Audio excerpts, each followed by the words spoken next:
dans le domaine des sens, dans le domaine de l'imprévisible, de l'indicible, du non diagnosticable facilement. Il y a un univers qui peut être relaté par les émotions que nous proposent nos cinq sens.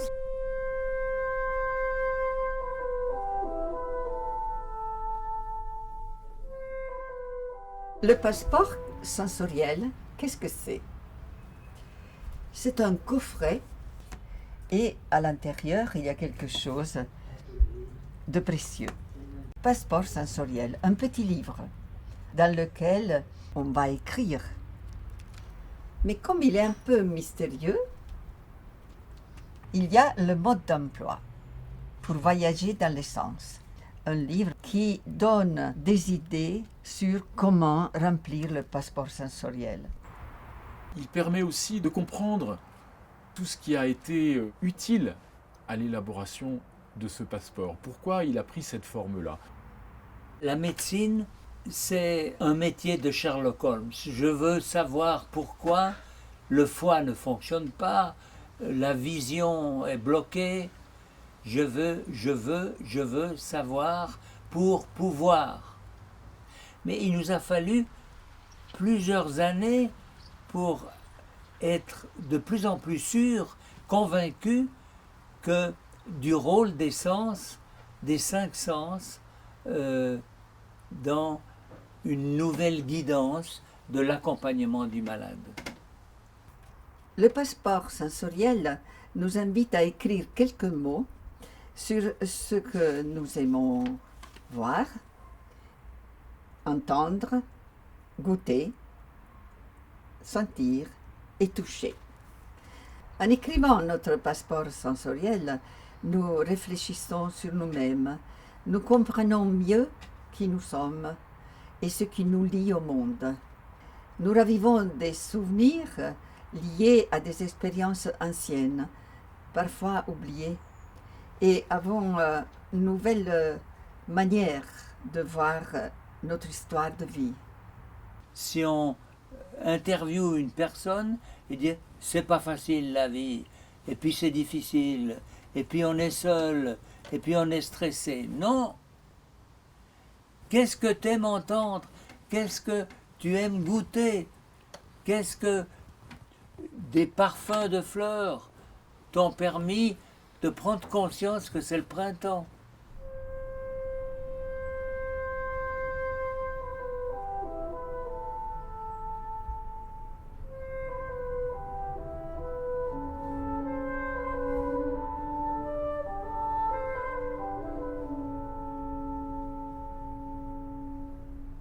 Si je ne pouvais pas toucher les choses qui s'offrent à moi, ben, il manquerait vraiment quelque chose. L'odorat. Comment l'odorat, le goût.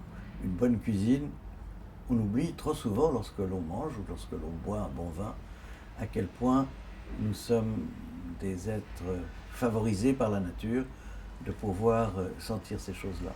À Vevey, chaque fois que je pouvais m'échapper du collège, il y avait un petit bar à tabac qui vendait de la réglisse. Et puis la réglisse aussi, j'aime bien parce qu'il y a une liberté de forme pour cette odeur qui est immense. Depuis l'origine, qui est un bout de bois, jusqu'à des formes élaborées comme la spirale. Et puis, si on doit résumer un peu cette expérience sensorielle, la réglisse, on la sent, on la goûte, on la déroule, on la touche, on la voit, elle est magnifique, elle est un peu lustrée, brillante. Et puis, pour moi, elle est complète. Donc, c'est l'enfance et vraiment la liberté. Parce que chaque fois qu'on sortait, il y avait cette réglisse. Et puis, je crois que je me souviens à peu près que de ça de l'école.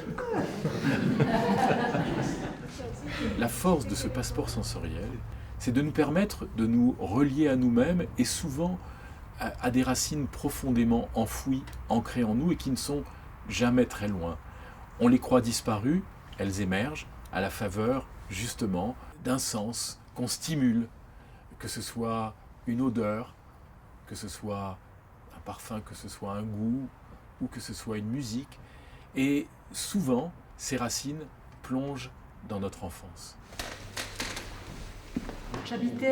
Mes parents étaient agriculteurs à la ferme, à la campagne, famille de 12 enfants, et on crottait la maison, forcément. Mes frères, quand ils rentraient des champs, c'était tout crotté partout, c'était sale la maison. Et je me souviens que maman, le samedi, elle faisait cirer les meubles. Et je peux vous dire que j'ai toujours de la bonne cire et que je cire régulièrement mes meubles. Et que j'aime rentrer en sentant l'odeur du meuble ciré. Pour moi, c'est le lien avec maman. Le passeport national, c'est toi en tant qu'individu lambda d'une société X. Le passeport sensoriel, c'est toi-même dans tes émotions. Et les émotions, elles s'expriment par quoi? À travers l'expression des 5 sens. La vue, l'ouïe, l'odorat. Et ce passeport, c'est un témoin d'un moment tout au long de ton parcours de vie.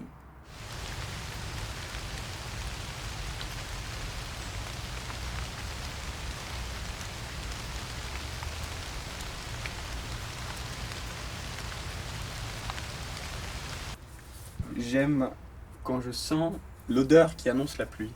En fait, je crois que c'est un peu l'odeur d'humidité, puisque j'aime aussi bien l'odeur de ma cave. En tout cas, l'odeur de ma cave me plonge un peu dans l'odeur de mon enfance, quand j'allais chercher mes skis à la cave. Puis c'est une odeur qui rassure.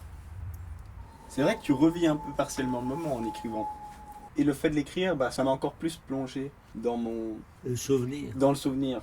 Enfin, pour moi, l'émotion, elle est intimement liée à la mémoire. Enfin, émotion et mémoire, c'est...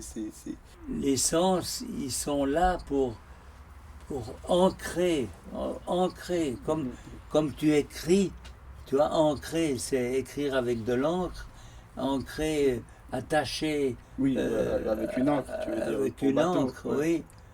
Et une impression d'un moment. Le passeport sensoriel s'adresse à tout le monde et à tous les âges. Qu'est-ce que j'aime sentir? Qu'est-ce qui m'émeut? L'odeur de gâteau. On peut en faire un objet très personnel, mais vraiment avec la liberté qui nous est propre. Ce passeport a été envoyé au moment où il y avait le confinement et où visiblement personne ne pouvait voyager. Et il y a une subtilité incroyable dans les circonstances. C'est le fait de se dire, voilà, ce passeport, il arrive au moment où on ne peut pas voyager, donc ça veut dire qu'il est vraiment important. Il est important parce qu'il nous montre toutes les alternatives que la vie peut nous apporter dans un moment, même un moment difficile. Je me suis donné comme but de l'écrire, de faire un voyage et d'explorer à travers les sens un tout petit peu ce que j'aimais, comme on dirait un passeport à soi, pour soi et à soi. Comme Virginia Woolf avait parlé d'une chambre à soi, ce lieu privilégié où s'extraire du monde et puis effectivement explorer ce qui se passe à l'intérieur de nous, et ici naturellement toujours à travers les sens.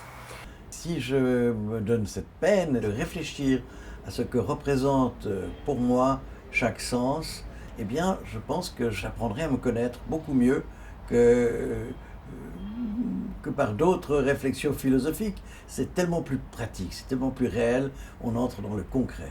Qu'est-ce que j'aime entendre? Qu'est-ce qui m'émeut? L'histoire du soir. Parce que maman ou papa, ils me lisent tout le temps une histoire le soir pour me coucher. Sans l'histoire du soir, je peux pas dormir, moi. Après, dans quel état ça me met? Je suis contente. Après, d'où ça me vient? Qu'est-ce que ça m'évoque? Ça, j'ai pas rempli parce que je sais pas. Il y a des questions qui peuvent aider à remplir le passeport. Mais il y a aussi des pages qui sont vierges, où l'on peut écrire soi-même une pensée, un poème, un petit texte, faire un collage. Finalement, tout ce qui nous relie à la force de nos sens. J'aime la main très vieille qui caresse en tremblant le front de l'enfant, comme l'arbre penché effleure de ses branches la clarté d'une rivière.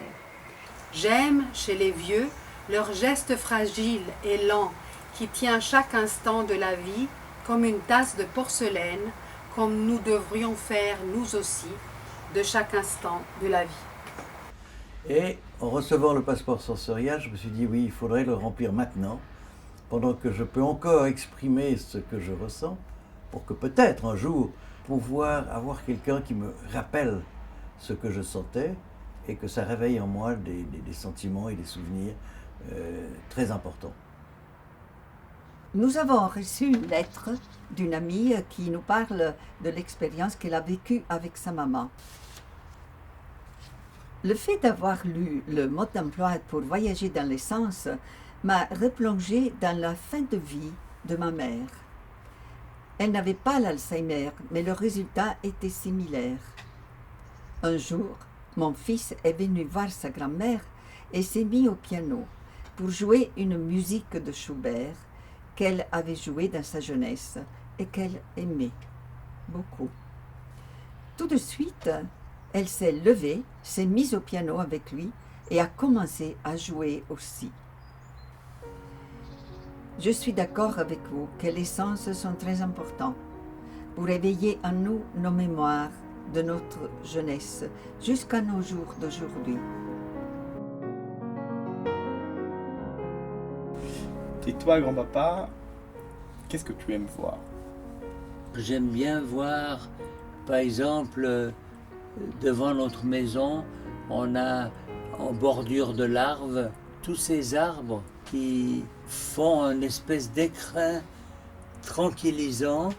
Et puis alors il y a un nombre de vers. C'est une vision qui me tranquillise.